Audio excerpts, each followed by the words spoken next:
สู้สีไทเฮาเล่าโดยพิจิ EP ที่ 4 เมื่อเสียนเฟิงเดินทางออกจากปักกิ่งแล้วส่งมอบหมายให้กงอ๋องซึ่งถูกเรียกตัวกลับเมืองหลวงด่วนเป็นผู้ดูแลวังหลวงมีอำนาจสิทธิ์ขาดในทุกๆเรื่องทำให้เสนาบดีสู้ซุนไม่พอใจมากแต่แม้จะเพชรทูลทัดทานอย่างไรเสียนเฟิงก็ไม่ใส่ใจเพราะมีหลานสนับสนุนกงอ๋องอยู่อีกเสียงหนึ่งสู้ซุนจึงตามเสด็จสู่เล่อเหอด้วยความไม่พอใจนะชีวิตที่ตำหนักฤดูร้อนเล่อเหอนั้นแต่ละวันล้วนผ่านไปอย่างยาวนานในความรู้สึกของเสียนเฟิงฮ่องเต้ทรงเงียบขรึมลงทุกทีเอาแต่รำพึงบทกลอนที่เกี่ยวกับการล่มสลายของราชวงศ์อื่นๆที่ผ่านมาอีกทั้งยังร่ำสุราเชกเช่นน้ำทำให้พระพลานามัยยิ่งทรุดโทรมลงนิยายที่ฮองเฮาทั้งสองจะทรงปลอบประโลมพระทัยพระอาการก็ไม่ดีขึ้นมีเพียงพระโอรสใต้ถุนเท่านั้นที่ทำให้ทรงพระสวนได้บ้างวันหนึ่งมีม้าเร็วจากปักกิ่งส่งข่าวมาข่าวที่ว่านั้นยิ่งทำให้ทรงตรอมพระทัยหนักขึ้นไปอีกเมื่อทรงทราบว่ากองทัพต่างชาติบุกถึงเมืองหลวงเผาตำหนักหยวนหมิงซึ่งเป็นสมบัติล้ำค่าของต้าชิงเสียย่อยยับหอบเอาทรัพย์สินมีค่าไปเป็นของตนเองแม้ตำหนักหยวนหมิงจะไม่ใช่วังหลวงแต่การกระทำเช่นนี้ก็เสมือนกับเหยียบย่ำหัวใจชาวจีนทั้งประเทศฝ่ายกงอ๋องซึ่งอยู่ที่วังหลวงทรงพยายามเต็มที่เพื่อจะปกป้องเอกราชของจีนให้ได้ทรงเปิดการเจรจากับอังกฤษและฝรั่งเศสเพื่อขอสงบศึกแต่การที่อังกฤษขอค่าสินไหม3 ล้านตำลึงและฝรั่งเศสขอ2 ล้านตำลึงแถมยังจะขอปันดินแดนบางส่วนอีกทำให้กงอ๋องไม่กล้าตัดสินพระทัยโดยพละการส่งข่าวไปให้เสียนเฟิงฮ่องเต้เป็นผู้ตัดสินพระทัยทว่าเสียนเฟิงในเวลานั้นกลับตรัสให้กงอ๋องพิจารณาไปได้เลยเพราะพระองค์ทรงกำลังท้อแท้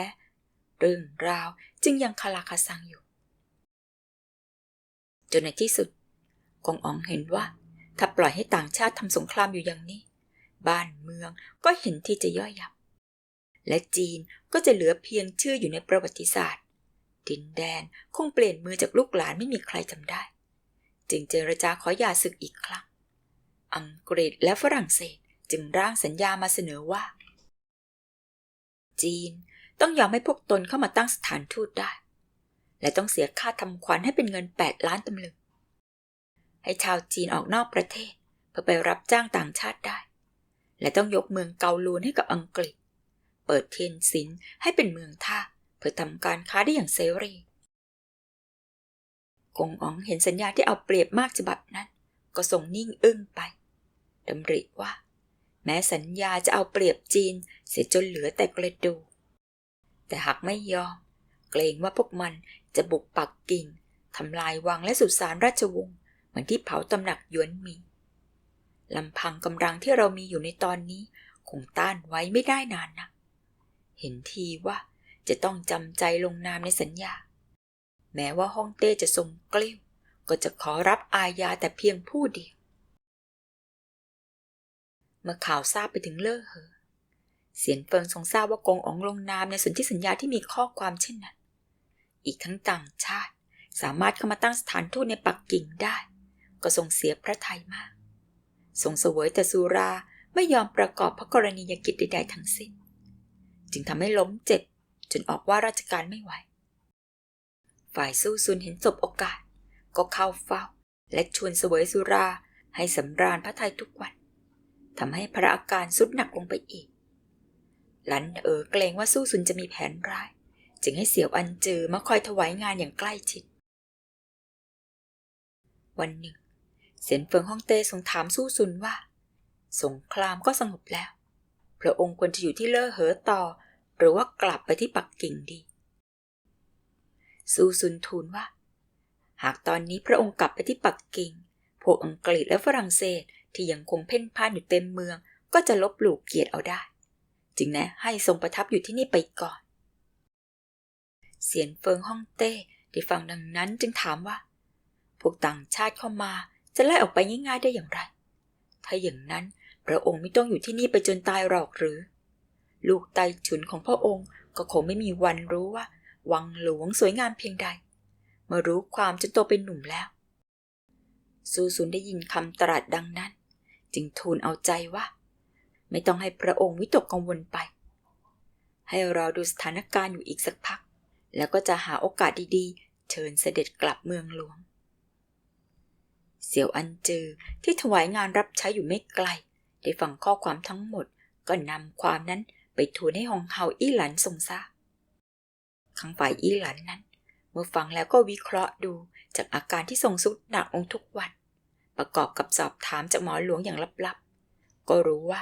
อาการของฮ่องเต้น่าเป็นห่วงเพราะแต่เดิมนั้นพระพลานามัยก็ไม่แข็งแรงอยู่แล้วนี่ยังตรอมพระทัยเอาแต่เสวยสุราถ้าพบว่าอาการฮ่องเต้เพียบหนักใกล้ถึงที่สุดเมื่อไหร่ให้เสี่ยวอันเจอรีบแจ้งนางก่อนทันทีและที่ซู่ซุนถ่วงเวลาไม่ยอมให้เสียนเฟิงกลับเข้าวังหลวงนั้นหลันคิดดูแล้ว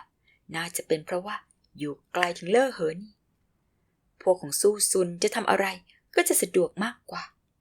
และนางมั่นใจว่าถ้าฮ่องเต้ทรงเป็นอะไรไป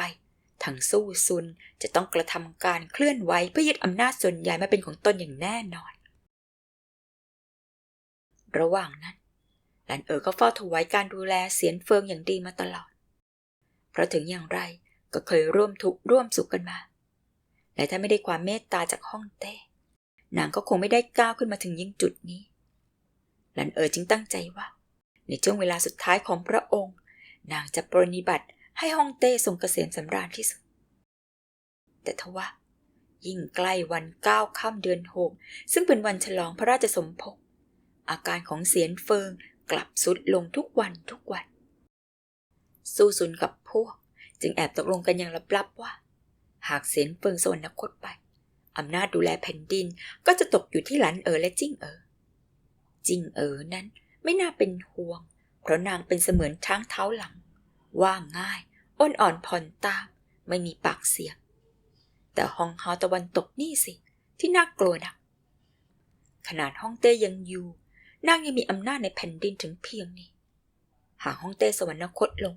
และนางในฐานะพระมารดาของว่าที่ฮ่องเต้องค์ต่อไปเห็นทีว่าอำนาจจะล้นฟ้าจนพวกซู่ซุนคงไม่มีแผ่นดินจะอยู่แน่ๆเสนาบดีซู่ซุนและพวกจึงคบคิดกันว่าจะเขียนราชองค์การให้ทรงแต่งตั้งพวกตนเป็นผู้สำเร็จราชการแผ่นดินแล้วให้ทรงประทับตาราชกรเพื่อที่อำนาจการตัดสินใจบริหารบ้านเมืองจะได้ไม่ตกไปเป็นของฮ่องเฮาตะวันตกแต่เพียงคนเดียวและคืนก่อนวันพระราชสมภพของเสียนเฟิงนั่นเองหลันได้เรียกหมอหลวงเข้าเฝ้าเพื่อถามอาการของฮ่องเต้ซึ่งหมอหลวงก็ได้ทูลว่าเห็นทีฮ่องเต้จะสวรรคตในวัน2 วันนี้เพราะพระวรกายอ่อนล้าเหลือเกินพระทัยก็เต้นแผ่วเบาผิดปกติให้ฮองเฮาทรงทำพระทัยไว้ล่วงหน้าได้หลันทราบความอย่างนั้นแล้วก็นิ่งไปครู่หนึ่งก่อนที่จะบำเหน็จรางวัลให้กับหมอหลวงพร้อมทั้งกำชับไม่ให้บอกเรื่องนี้กับใครจากนั้นหลันก็เรียกเสี่ยวอันจือมาเข้าเฝ้าบอกว่าเห็นที่ฮ่องเต้จะสวรรคตแน่แล้วพวกเรา2 คนก็เสมือนขาดร่มโพร่มใสคงได้แต่ปกป้องตัวเองไว้ล่วงหน้าไม่ให้หมู่คนชั่วมันทำร้ายเอาได้พรุ่งนี้เช้าให้เสี่ยวอันจือลักลอบนำตาราชกรของฮ่องเต้มาให้นางเพราะว่าใครจะได้เอาไปใช้ในทางที่ผิดไม่ได้เสี่ยวอันจือได้ฟังดังนั้นก็ทูลว่าหม่อมฉันจะทำตามรับสั่งแม้ว่าจะเป็นการเสี่ยงต่อหัวหลุดจากปากก็ตามสิ้นฮ่องเต้แล้วหม่อมฉันก็ขอฝากฝังชีวิตไว้กับพระองค์ตราบจนวันตายพระเจ้าค่ะในเช้าวันพระราชสมภพนั่นเองแม้ว่าทั่วประเทศรวมทั้งเล่อเหอจะมีการตกแต่งประดับประดาบ้านเรือนเพื่อเฉลิมฉลองให้ฮ่องเต้ทรงมีอายุยืน10,000 ปีแต่ภายในตำหนักฤดูร้อนนั้นบรรยากาศรื่นเริงเป็นไปอย่างหดหู่เพราะจนบัดนี้ตั้งแต่ประชวรฮ่องเต้ก็ทรงนอนอยู่กับที่ไม่เคยลุกมาให้ข้าราชบริพารชื่นชมบารมีเป็นเวลานานนับเดือนแล้วหลันและจิ้งรวมถึงพระสนมองค์อื่นๆเข้าเฝ้าเพื่อถวายพระพรแต่เช้าเมื่อเสร็จพิธีตามธรรมเนียมส่งให้สนมคนอื่นๆออกไปเหลือเพียงฮองเฮาทั้ง2 องค์ฮ่องเต้ ตัดด้วยพระสุรเสียงโรยแรงข้ารู้ตัวดีว่าคงไม่มีโอกาสได้กลับวังหลวงทั้งที่มีชีวิตอีกแล้วที่เป็นห่วงก็คือไต้ฉุนซึ่งยังเล็กนะก็ให้เจ้าทั้งคู่ช่วยกันเลี้ยงดูเขาให้เติบใหญ่ดูแลบ้านเมืองต่อไปด้วยว่าแล้วก็ทรงหยิบของสองสิ่งออกมาจากใต้พระขเนยนี่เป็นตรายกขององค์เจียนหลงฮ่องเต้สลักคำว่าทรงโปรดเอาไว้เจ้าเห็นมันก็เหมือนเห็นข้าให้เจ้าไว้นะจริงฮองเฮาตะวันออกเอื้อมหัดไปรับหยกนั้นไปหน้าเศร้ามองในตาของนางมีน้ำตาคลออยู่ตลอดเวลา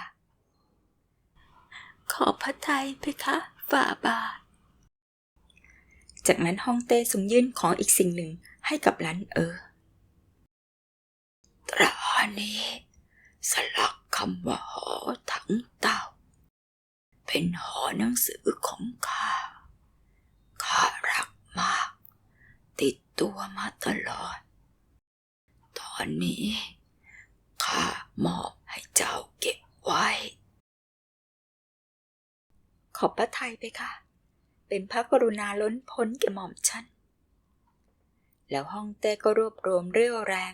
เอื้อมพระหัตถ์จับมือของฮ่องเฮาทั้งสองไว้ประสานกันเป็นแบบนี้ข้าก็หมดห่วงแล้วเมื่อตอนที่ฮ่องเฮาทั้งคู่เสด็จออกจากที่ประทับของฮ่องเต้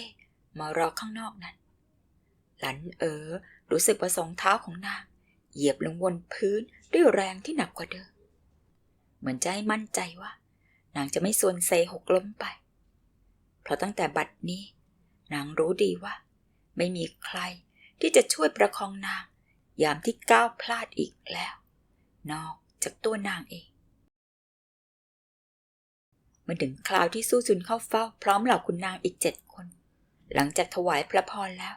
พวกเขาก็ทูลฮ่องเต้เรื่องผู้สำเร็จราชการแผ่นดินทันทีโดยอ้างเหตุผลว่าพระโอรสยังทรงพระเยาว์อยู่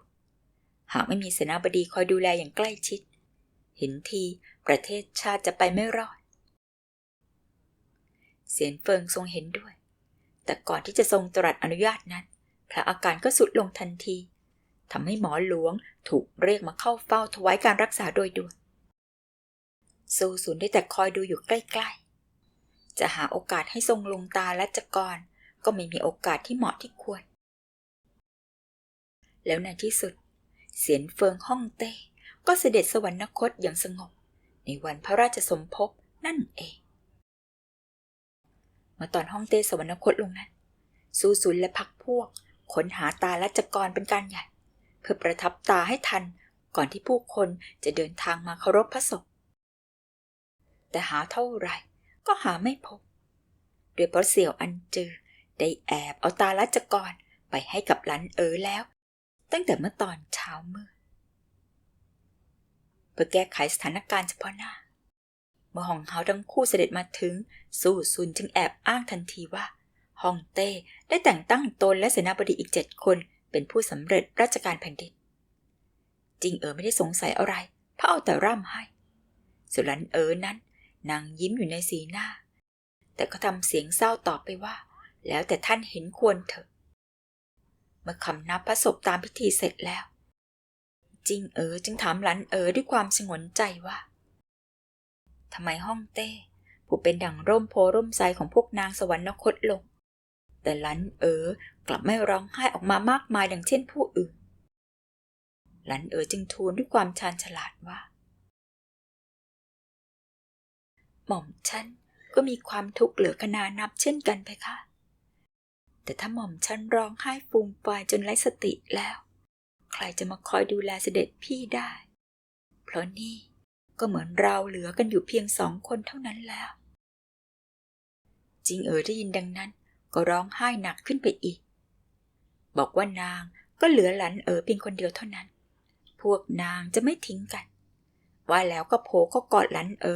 ร้องไห้อย่างน่าเวทนาหลันได้แต่สะท้อนอยู่ในอกอันตัวนางนั้นตั้งแต่เกิดมาก็เป็นที่พึ่งพาของผู้อื่นมาโดยตลอดเสมือนเป็นบัญชาของฟ้าแต่ตัวนางนั้นเล่าได้แต่มีตนเองเป็นที่พึ่งเท่า